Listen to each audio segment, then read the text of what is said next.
How did Morgz go from a kid making harmless FIFA pack openings in his bedroom to becoming one of the most recognizable faces on YouTube, pulling in hundreds of millions of views every month? He was loud, over the top, and completely ridiculous. But it worked. For a while, Morgz dominated the platform with his family challenge videos and exaggerated energy.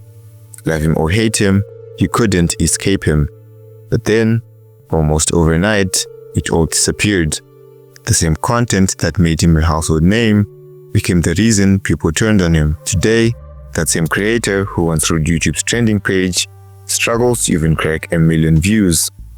Despite trying to reinvent himself with a new mature image, every upload seems to perform worse than the last. So, what really happened? How did one of YouTube's biggest stars lose it all? And is there still a chance for Morgz to win back the audience he lost while he was trying to figure out who he actually is? But for the idea of him being loud and obnoxious, allegations of him faking his videos, and even more allegations of him copying content from Mr. Beast to be understood, we have to go way back to the year of 2013.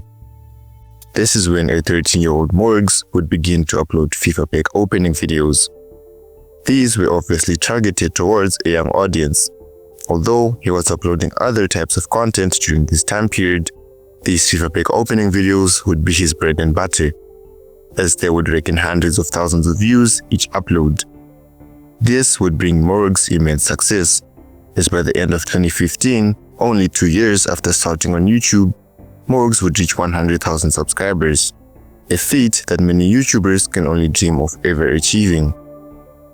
But only a year later, the very game that brought him all this success would start to lose relevance, leading to a large portion of his viewers leaving, and Morgz had to act fast.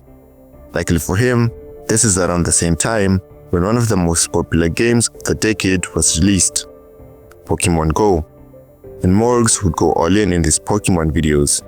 These would also prove to be even more successful than his FIFA pack opening videos, as they would catapult Morgz to unimaginable heights in the YouTube space. Morgz would go on to reach 200,000 subscribers in that year and 500,000 subscribers not long after. That same year, Morgz would introduce his mother, the now famous Jill Hudson, in a post titled Extreme Q&A with My Mom. She would later become a regular character in Morgz's later videos.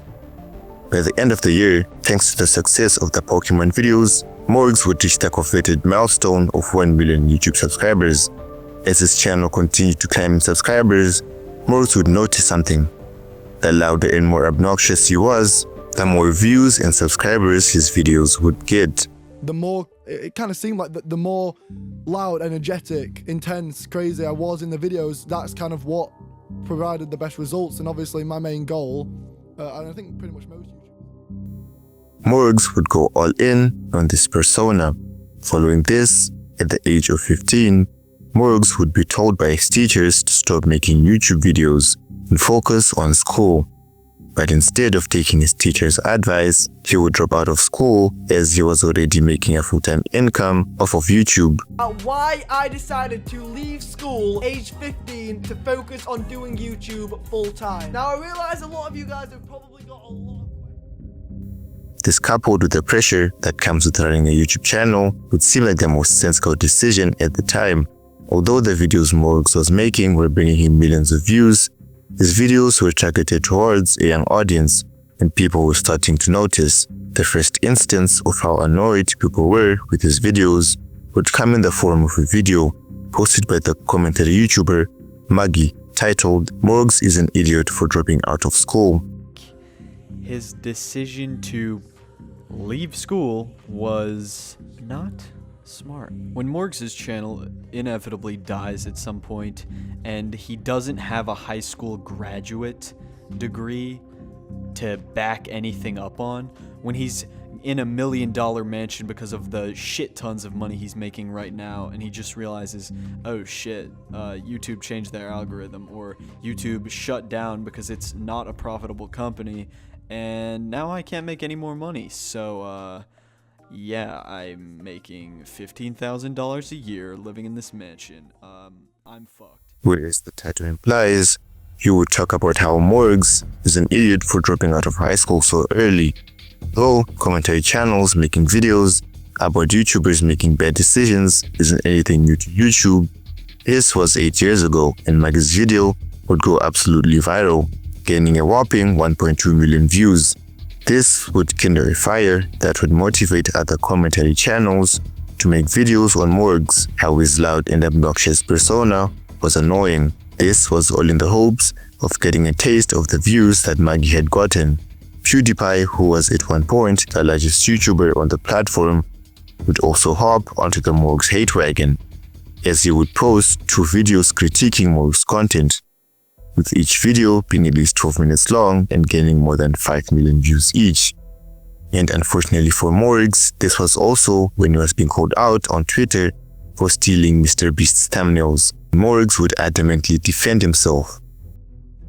There was one piece of criticism that started getting to him, which was when he started getting called out online for stealing MrBeast's thumbnails, titles, and even entire video ideas. In an effort to defend himself, Morgz took to Twitter to claim that MrBeast's own ideas weren't original, and that he'd been copying past videos from other creators as well, prompting a video response from MrBeast where he clearly explained the difference between his and Morgz's approach to making content. You know, when you get inspired, because it's clearly you're getting inspired by me, just switch it up a little bit more. Like, yeah, obviously I got inspired by other people. I wasn't the first to donate to Twitch streamers. Everyone gets inspiration. Just you put your own little twist on it, you know? But if you get inspired by me, just switch it up a little bit more. And yeah, I mean, I don't hate you. It's whatever. This ultimately ended with Morgz accepting that he was copying MrBeast's titles and thumbnails, but still claiming that the videos themselves were different, stating, "100% get where you're coming from though. The titles and thumbnails..." Stating how even MrBeast also copied other YouTubers' thumbnails, content, and general ideas. They would each exchange some pretty brutal comments before the beef eventually fizzled out. As MrBeast and Morgz argued like an old couple, people failed to notice how much more attention and focus they were giving Morgz, as the allegations of stealing content and of portraying a fake persona would give Morgz unimaginable exposure that would help him to reach 10 million subscribers. Unfortunately for Morgz, achieving such a grand achievement would only bring his downfall even quicker, as achieving such a monumental goal would lead to Morgz feeling as if he no longer needed to portray his persona. He would abandon this facade in exchange of a more calm, mature, and realistic version of himself. Going forward, you will see more of that side because I'm going to be being myself way more on camera. I want you guys to comment down below again what type of... This, however, would work against him, as he had built his channel using his overly hyper character, which attracted a very young audience. Therefore, Morgz deciding to finally act mature in his videos would leave his already shrinking audience of kids confused, as they would leave his channel and find better alternatives. This would lead to his views nosediving, as his most recent videos struggled to break even 100,000 views. In a video titled, "I am leaving YouTube," posted close to the new year of this year, Morgz would stay true to his statement of him not going back to his persona. This would lead to even less people talking about Morgz, which would lead to him getting even less views on his channel. In the end, Morgz's story feels like a warning. A creator who once ruled YouTube's trending page, now struggling to find his place in a platform that outgrew him. It's not just about a fall from fame, it's about what happens when your entire identity becomes content. Maybe Morgz didn't just lose his audience, maybe he lost himself somewhere along the way. And in a world where relevance fades faster than ever, that might be the scariest part of all.